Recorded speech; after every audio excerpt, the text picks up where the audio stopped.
últimamente he visto videos sobre lo que es la publicidad, he visto y he leído en tu blog que normalmente hablas de las agencias, algún que otro post que publicas es relacionado a las agencias. Se percibe como que hay una crisis actualmente en las agencias.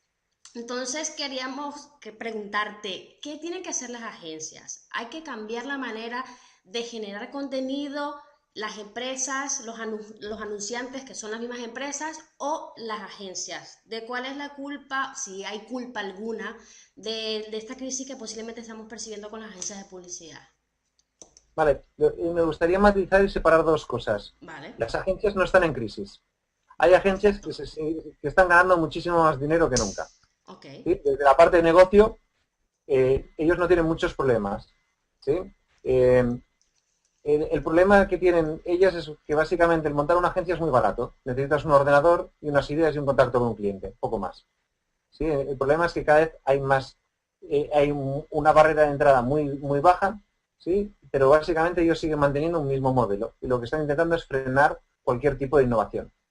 La crisis está en la comunicación, está en que básicamente eh, los anunciantes tienen hoy en día más alternativas para poder llegar a audiencias. Punto. Y el enviar un mail me cuesta 0,03 euros, ¿sí? Cada 1000, y el enviar y el hacer un anuncio en publicidad me cuesta 15 euros el impacto. Empiezan a haber alternativas de comunicación mucho más baratas, que Ujú. esto es lo que va a hacer se transforme el mercado. No es un problema de, no es un problema de agencias, sino es un problema de que a día de hoy el margen que ganan las agencias es suficientemente grande como para que lo haga atractivo que alguien se lo salte. Un anunciante, a través de una serie de ideas que recibe de su comunidad en Facebook, puede comunicarse directamente con la audiencia y puede conseguir muchísimo más engage. No, las ideas no están solo en las agencias, sino que están en cualquier lugar. Y eso es lo que está cambiando el sector de la comunicación. Con lo cual, creo que no hay una crisis en las agencias, sino que a día de hoy las agencias están intentando frenar un cambio. Pero el cambio está aquí. Es básicamente, hay demasiados intermediarios entre un anunciante y el consumidor como para que eso no lo haga atractivo a que aparezcan nuevos tipos de intermediarios. Y eso es lo que de repente va a cambiar. Aportan mucho coste para el valor que aportan dentro de toda la cadena. Y hay muchísimas otras alternativas. El problema es que básicamente el anunciante está aún algo lejos de empezar a interpretar las otras maneras que hay. Pero la inquietud existe. Entonces yo creo que en los 5 o 10 próximos años veremos un cambio gigantesco en toda la cadena de valor del sector de la comunicación. Entonces, el principal cambio es que antes era muy sencillo colgar algo y llegar a mucha gente y ahora toca trabajarlo más por micro comunidades. Y eso implica trabajar de otra manera. Ese es donde realmente se va a ver un cambio en los próximos años. En esa parte que estás tocando, que también lo leí en un post tuyo y también quería preguntártelo, la parte de la segmentación de la audiencia, de los consumidores, de los usuarios. Ahorita estamos mucho porque prácticamente para nosotros muchas de las herramientas, muchas de las redes sociales son nuevas, pero llegará un momento que habrán tantas, que ya las hay, pero bueno, que en presencia estamos en 5 o 6 redes sociales, llegará un momento que nos inclinemos en una u otra. Las empresas en su mayoría cuando piensan quiero hacer una campaña, piensan directamente en Facebook, porque hay más de 800 millones de usuarios. Entonces, hay un error ahí, lo sabemos, porque el hecho de que haya más de 800 millones de usuarios no quieren decir que todos sean un usuario potencial para tu empresa. Pero te lo dejo para que nos des también tus impresiones al respecto.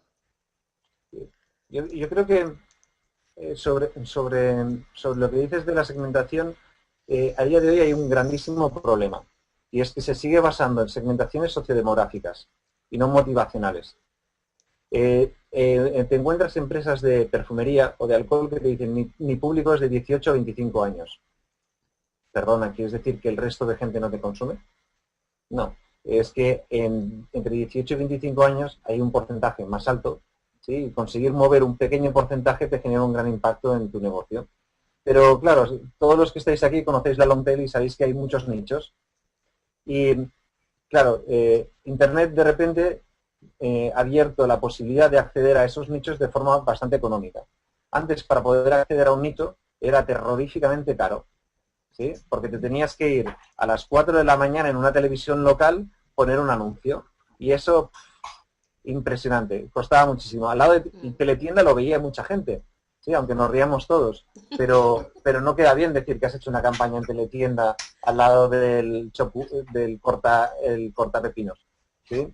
Entonces, creo que el cambio que nos genera el mundo digital es que nos permite acceder a microaudiencias de una forma muchísimo más económica. Entonces, a partir de ahí nos damos cuenta que la segmentación demográfica tiene que ver por una necesidad de los medios de comunicación, no por una necesidad de los anunciantes. Yo, como anunciante, vendo, yo que sé, una marca de alcohol como puede ser Bacardi, vendo de la franja de 18 a 55 años, en diferentes rangos, ¿sí? Entonces, yo tengo que empezar a entender que hay un público de consumo, hay un público y hay un target de comunicación, y hay un target de comunicación aspiracional. Entonces, a partir de ahí, lo que me va a tocar es jugar con diferentes estrategias para llegar a ellos. Hasta ahora se ha pensado o se ha organizado en los departamentos de marketing en que yo necesito buscar un lugar donde llegue al máximo número de gente, porque son poca gente, ¿sí? Si eso lo estructuras de una forma diferente y tú te vas agrupando tus comunidades en diferentes lugares, puedes acceder a estas audiencias. Creo que en general tendemos a pensar que los anunciantes, la misión de los anunciantes es poner publicidad en los medios, cuando yo creo que es conectar con personas.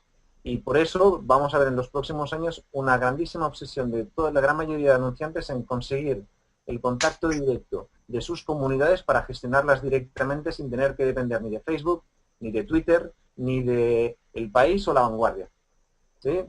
A día de hoy el problema de los medios de comunicación es que son un intermediario que pueden aportar un valor temporal, porque básicamente los anunciantes de por sí pueden generar las mismas audiencias, ¿sí?, con la cantidad de pasta que invierten cada año. Ha quedado claro, por mi parte sí, pero los chicos, que ustedes son aquí los reyes. Bueno, mira, yo en este instante tengo una pequeña comunidad QA, y estoy tratando pues como de hacer que ellos participen más, ¿me entendés? Cuando vos hablabas a eso de conectarse con las personas, yo ya domino el tema que yo tengo, ¿me entendés? Pero entonces quería escuchar algo más, de pronto otra forma, porque es que ya me acabaron las ideas. El problema que yo tenía antes era ese, la gente no me participaba, la gente venía, leía y ya. ¿Con cuánta gente de la comunidad has hablado y le has hecho la misma No, pregunta? éramos apenas 30, una pequeña comunidad. Ya, pero ¿qué te dijeron cuando les preguntaste a ellos? ¿Por qué no interactuaban más? Es muy simple y es, hay muchos anunciantes que tienen grandísimos problemas. Por Ajá. ejemplo, marcas de alcohol que no venden. Y claro, te vas el viernes por la tarde a un súper y ves cómo compran la gente y de repente te das cuenta de que su producto está mal colocado y que además la gente no lo identifica la botella porque le han puesto una cosa nueva que queda muy bonita pero que nadie ve la botella. Entonces, hay muchas veces que a preguntas complicadas vamos a respuestas muy simples, ¿sí? Tú preguntas a la gente y la gente te lo dice, ¿sí? Creo que en general tendemos a buscar las respuestas desde el ordenador cuando hay muchas veces que hay que salir a la calle y preguntar a la gente. Creo que una grandísima cura de humildad para todos los sectores es sal de la oficina de una vez por todas y te vas al súper y mira lo que ocurre ahí.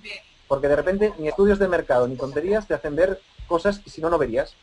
Si no vendes, pues vete a los concesionarios a entender por qué no vendes. No hagas un estudio. Pues creo que en general esto que nos dedicamos, que tiene que ver con negocios, que tiene que ver con marketing, que tiene que ver con comunicación, muchas veces se resuelve de forma muchísimo más sencilla de lo que pensamos. Y es que vas a la calle y tu intuición directamente te dice por qué. Ahora tengo una consulta para ti, Fernando, que justamente que estabas hablando con Juan José, ¿qué? Sí, que Juan José estaba comentando con respecto a manejar su comunidad, etcétera, y obviamente todo lo que es la entrada de los social media viene siendo que las marcas ahora más o menos se enfoquen a qué es lo que quieren escuchar al consumidor, ¿no? A escuchar a la audiencia. Pero hasta qué punto es beneficioso que tu marca gire en torno a lo que quieren los consumidores. O sea, ¿hasta qué punto? O sea, debes establecer alguna línea alguna línea que limite esos cambios que tus consumidores piden? Porque si no, ¿no crees que la marca pierde la personalidad? Sí, me parece muy buena pregunta. Me gusta, hay una de las experiencias que suelo contar que me pareció de lo más delirante de mi vida profesional y fue el día que le enseñé a un director de marketing su club de fans de Facebook. Y de repente se dio cuenta de que no eran guapos, no eran para nada como estaban en el PowerPoint, sino que eran gente de algo diferente. ¿Sí? Gente con niños, no eran tan jóvenes como tenían en el PowerPoint. Y claro, a partir de ahí la reflexión fue igual, la gente que tengo, que yo le intereso, no son la gente a la que voy dirigida. Entonces ahí se genera una dislexia. ¿Sí? Igual mis consumidores no es la gente que me gustaría tener o la que me gustaría atraer. Y ahí es donde entran componentes estratégicos de, vale, si tú quieres crecer por un sector de gente muy aspiracional, pues tienes que buscar gente aspiracional, pero que sepas que tu comunidad es de una forma. Uno tiene que entender que no hay una solución mágica para todo, sino que uno tiene que entender muy bien los contextos sobre los que trabaja. Si tu comunidad de Facebook la has conseguido a base de promociones, tienes cazapromos. No les preguntes sobre innovación de producto porque no te va a ayudar en nada. Entonces, uno tiene que entender el contexto sobre el cual ha creado una comunidad, bajo qué mecanismos, y luego tiene que entender que no puedes ir de buenas a primeras a decir, ¿quieres casarte conmigo? Porque esto en la vida personal nos ha garantizado que no funciona. No puedes ir por la noche proponiendo matrimonio al primero que te encuentras. Tienes que quedar a cenar, tienes que tener una cita, te vas de viaje, ¿sí? Tienes que tener un montón de charlas interesantes hasta que finalmente puedes llegar a plantearte el ir a vivir juntos y luego te casas. Pues esto es lo mismo. Es así de simple. Esto va de relaciones humanas, no va de otra serie de cosas. Hemos tendido a simplificar cosas, sí, pero nos olvidamos básicamente de que hablamos de personas. Entonces, si tenemos todos la visión de cosas que hacemos en la vida normal, no entiendo cómo en la vida profesional, a través de altavoces que tienen las marcas, perdemos ese punto de vista. A veces se sale de contexto todo y a veces terminamos un poquito formando una relación compleja. Sí, Creo. pero por eso creo que cada vez más importante es hablar de cuál es la cultura de una empresa. Tú te vas a una empresa y te das cuenta de que dentro hay una serie de dinámicas y una serie de hábitos. Si entiendes esos hábitos y esas costumbres, te das cuenta de por qué hacen los briefings de esa manera, por qué comunican de esa manera y por qué básicamente tienen una serie de resultados. Tiene más que ver con la interacción entre la gente que trabaja ahí dentro que no con grandes estrategias o grandes visiones de marketing. ¿Sí? Entonces creo que la gran parte de la transformación digital, ¿sí? O los grandes elementos que vamos a poder vivir en los próximos años tiene que ver con la transformación cultural de las empresas por encima de hablar de social media, mandangas o la última red social de turno. Esto va de cambiar procesos dentro de la empresa, no de buscar la última moda de turno para poder colgar algo viral y que llegue sin haber pagado un duro. Decimos que, y tú comentas también que va de personas, que todo va de emociones, de generar emociones. El detalle está, Titonet, y tal vez es la pregunta que muchas empresas se hacen, ¿cómo genero emociones en mis usuarios? Yo creo que en general conozco pocas empresas que no quieran conectar con sus consumidores. ¿Sí? La conexión emocional tiene que ver con que sus valores y los valores del consumidor se han encontrado en algún momento de la historia. En algún momento le has tocado el corazón, aunque sea a través del precio o aunque sea haber encontrado el producto en un momento adecuado, ¿sí? o haber tenido una experiencia psicodélica con el producto. No tiene solo que ver con la comunicación. El problema es que esa vinculación se construye a través de un montón de elementos, no solo de la comunicación. Hemos sobrevalorado la capacidad de la comunicación de poder conectar con los consumidores. Es un elemento que te puede ayudar a generar algo de interés, pero no tiene por qué ser el camino de conexión. Porque claro, tú ves un anuncio muy bonito y luego tomas el producto y es una mierda y la expectativa que has tenido lo que te va a generar es una conexión pero inversa, un rebote gigantesco. Te vas a convertir en el antiembajador de esa marca. Y eso es un problemón para la marca. Entonces, la publicidad es un gestor de expectativas. Cuanto más buena sea la campaña, más sube el nivel de la expectativa, con lo cual tienes un poco margen para poder sorprender. Si la campaña es muy mala, ¿sí?, tienes mucho margen para poder sorprender, ¿sí? Entonces, creo que en general no se tiende a buscar este tipo de equilibrio, sino se tiende a buscar grandes campañas, y hay un dicho muy popular entre el mundo de la comunicación, y no hay nada peor que una buena campaña de un mal producto, ¿sí? Y tiene que ver con eso. Entonces, la conexión hay que entenderla que no se consigue con publicidad, se consigue principalmente con productos buenos. Todo el mundo habla de Apple, de Google y de cosas de estas, pero eso tiene que ver con desarrollo de productos, no de publicidad. Entonces, creo que hay muchas empresas que ganarían muchísimo más vinculación con sus consumidores si dejaran de gastar pasta en televisión y lo dedican a invertir en sus productos. Pero esto yo creo que es muy simple verlo desde fuera, ¿sí? Pero internamente es terriblemente complejo el abordar un proceso de transformación y de innovación dentro de las empresas. Ese es donde viene el grandísimo reto de los próximos años, y es cómo las empresas innovan, ¿sí? Y gracias a esa innovación vas a conseguir conectarte muchísimo mejor con tus consumidores, ¿sí? Ese es el camino de la conexión. William comenta que hay miedo de las empresas de conectarse con sus consumidores. ¿Tú piensas que es cierto? No es miedo, es que, insisto, yo creo que muchas veces no vemos la realidad de las empresas desde fuera. Hay una voluntad gigantesca de conectarse con los consumidores. No es una cuestión simplemente de que desde fuera somos listos y los que hay dentro son tontos, sino que lo realmente complicado es movilizar a una organización de 150 personas para conseguir ese objetivo. Entonces, si eres uno, es muy simple. Yo lo tengo simple para reposicionarme cada día. Si yo fuera 150 personas, sería terriblemente complicado. Entonces, en muchas empresas el problema es cómo yo coordino a todo un equipo de 150 personas que tienen unos hábitos y unas costumbres, ¿sí?, para conseguir un fin, que es que haya un enamoramiento por parte del consumidor final. Ostras, si el tío de ventas del concesionario pues no está contento y no está feliz en su vida, no lo vas a conseguir, por mucho que tú en el PowerPoint pongas que lo importante es la satisfacción de los clientes. Y es donde no nos damos cuenta a veces, ¿sí?, o nos resulta muy sencillo desde fuera decir, es que no quieren conectar con sus consumidores. No, es que los procesos y conseguir movilizar grandes empresas y grandes marcas son terroríficamente complejos. Por eso esto supone una grandísima oportunidad para pequeñas empresas. Son más rápidas, más ágiles, ¿sí?, y a pesar de ser desconocidas tienen una posibilidad de ser más flexibles. Creo que el grandísimo reto de las grandes marcas no está tanto en la parte de comunicación como la parte interna.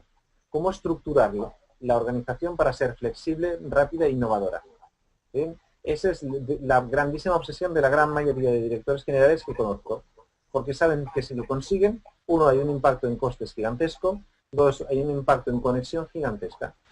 Claro, cuando tú tienes una plantilla de 1.500 personas, pues no es fácil. Ya tú eres un director de marketing y tienes que convencer a todo un equipo de ventas que hace un año has reducido a la mitad, no es fácil. Entonces creo que minusvaloramos la dificultad de bajar la gran teoría a la realidad. Es facilísimo hablar de teorías, es facilísimo hablar del engage, es facilísimo hablar de la vinculación, pero es terriblemente complejo llevarla a cabo.